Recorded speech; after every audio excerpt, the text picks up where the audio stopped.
Hey, you're listening to the Birth Junkie podcast. Get ready to dive into all things birth with me. We talk about all the hot topics from preconception to postpartum.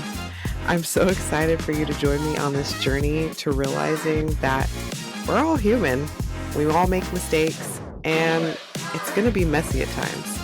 And we're all just kind of figuring it all out as we go.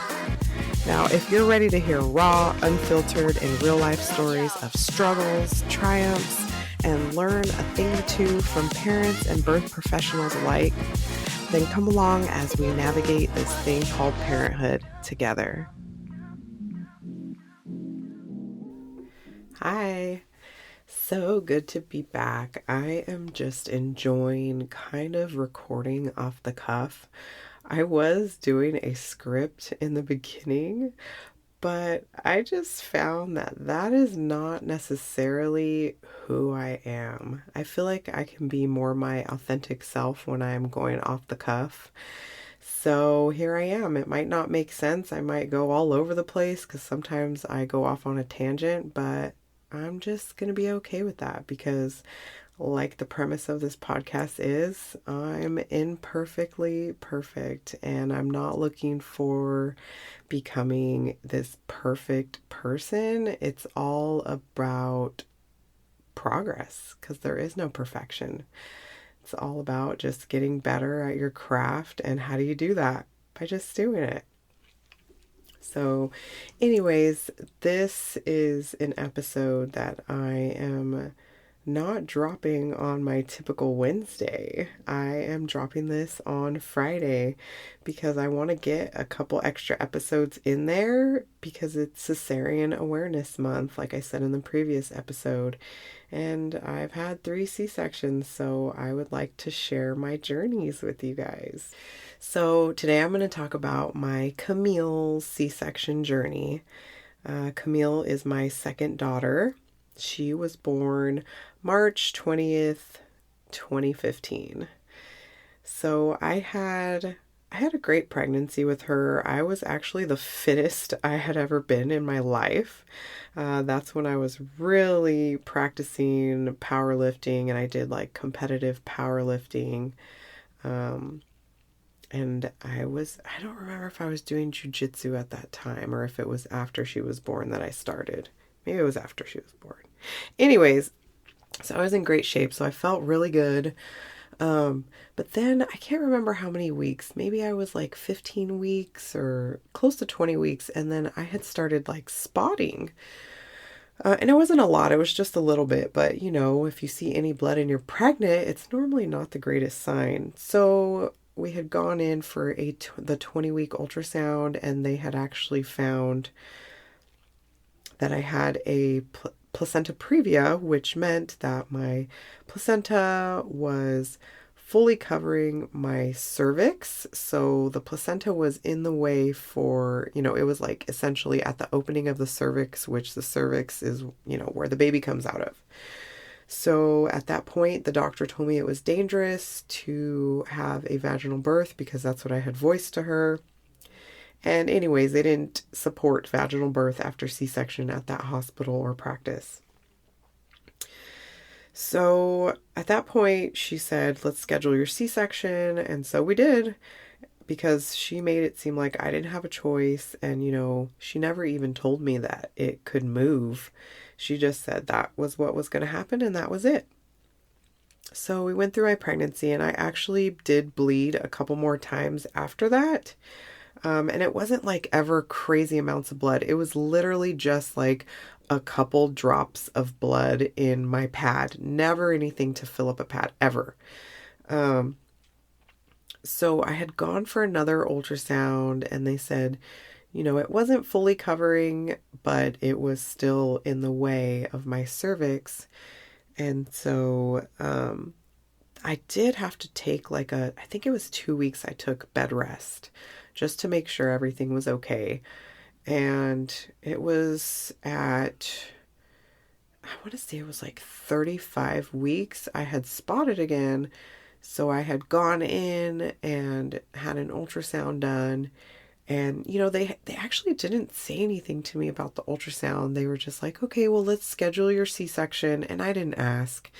So we went to schedule the C-section, and the doctor recommended we have her at 36 weeks just because I had had the bleeding, and they didn't want they didn't want to risk her being born vaginally because it would be dangerous because of the placenta positioning. So we scheduled the C-section for 36 weeks. So her due date was April 20th. So she was actually scheduled on March 20th to be born. So we went to the hospital, and they actually did another ultrasound while we were there too beforehand. So I was just like, I had a lot of anxiety because I didn't want to do a C-section again. But, I felt like I had no choice, and, everybody made it seem like I didn't have a choice, and this was the safest route to go. So, I was trusting their judgment. I was trusting the recommendation because I didn't know any better at the time. It had been 10 years since my first C-section. So yeah, I was just really nervous, and I was in really good shape. I did feel really good throughout my entire pregnancy. So I was just ready. I was just ready to meet her at that point because everybody made it seem so dangerous and that like something was going to go wrong. So I was very concerned, with her well-being. And after they did the ultrasound, they said, oh, her lungs look good. She doesn't need any steroids or anything to make sure that they're fully developed. She should be okay. And so, I felt comforted by that because I really didn't want to have to give her steroids if, it wasn't necessary. So anyways, like I said, the day of the C-section, they did the ultrasound. We waited to be prepped and everything for that. And it was scheduled, so it wasn't anything like my first. My first was quote unquote an emergency. So it was very crazy and stressful. Which this felt stressful too, but it was in a more controlled environment, and the circumstances were very calm, and it was just not crazy. So they took me back and they put the spinal in, which I hated every single time because you have to stay still. You got this big belly in front of you. Well, my belly wasn't that huge at that point. But you have to round your back so that you're kind of like how a cat looks when they're scared and they jump up like they seen a dog. Like your back has to be curved like that because they have to insert the needle in the dural sac around your spinal nerves that contains cerebrospinal fluid in your spinal column. So you have to be very still so the placement is basically perfect because it's like centimeters the space where they have to put the needle in.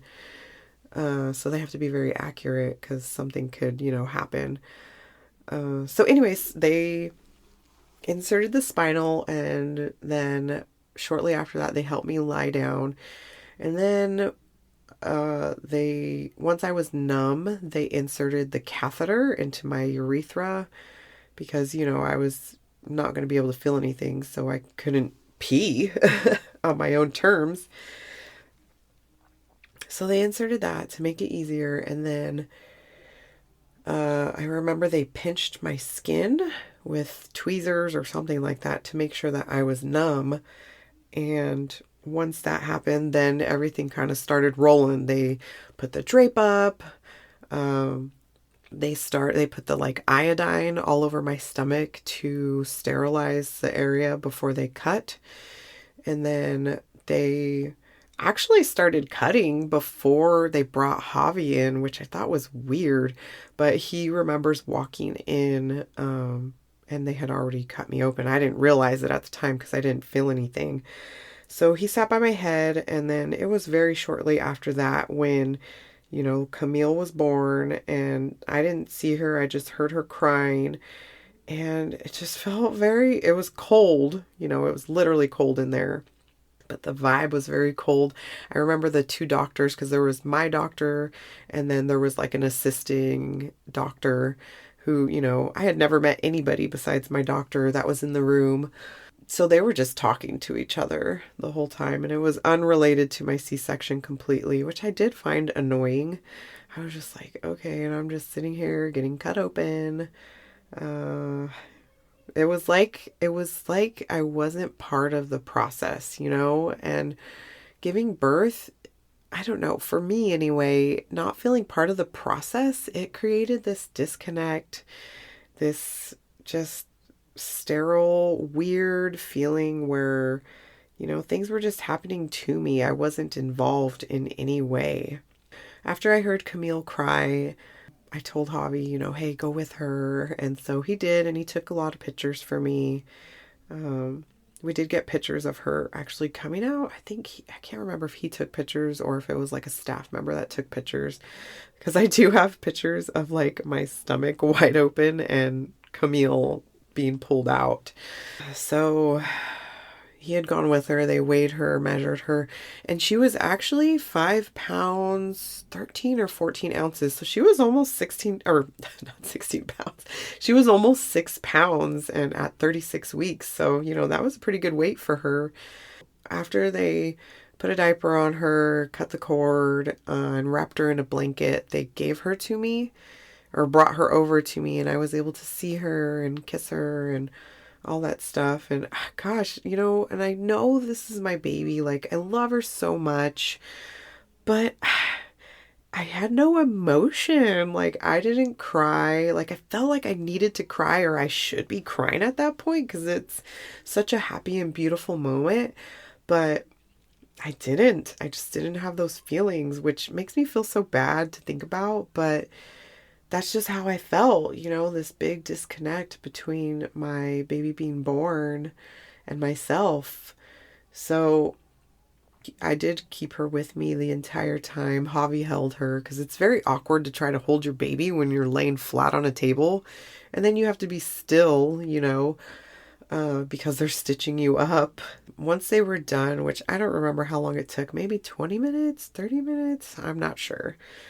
But after that, they gave me something, which is weird because they didn't tell me they gave me anything like pain medication, but they did, because then I started feeling like super loopy and weird and just like out of it, like in this fog.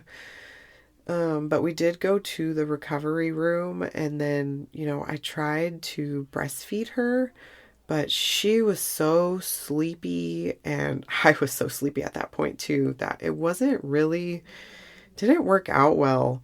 Um, and I think we were in the recovery room for like an hour, I want to say.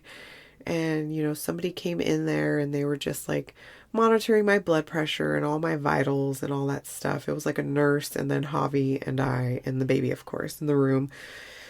And they just monitored me, and then once that hour was done, we were able to go to a room and be by ourselves. And I kept trying to feed her, but she was just not having it. And they kept saying, "Oh, well, she's early. She has a really small mouth, so it might not work out." So already they were like telling me like this might not happen because she's a preemie, and I was just like, okay, well, I'm gonna keep trying. And so they actually went to get the hospital grade pump. I believe it was a Medela pump, like the hospital grade one. And so I kept trying to pump. I literally pumped like every 1 to 2 hours, but I never got any more than like a drop or two. Like, it was really sad and discouraging for me. Um, but she was good. She was fine. And, we went home. I think it was the day after. So I think it was like the day after that was when we were released to go home. And then I was able to take Camille home to meet Angelina. Because at that point, she wasn't able to go to the hospital because of her age. Because she was 10 at the time, and they didn't allow anybody under 12 or 13, which was really annoying too. Because I couldn't be with her. But Anyways, when I got home, she was able to meet her little sister, and it was really nice and beautiful. And I feel like I did heal relatively well, and I think attribute that to being in such good shape my whole pregnancy.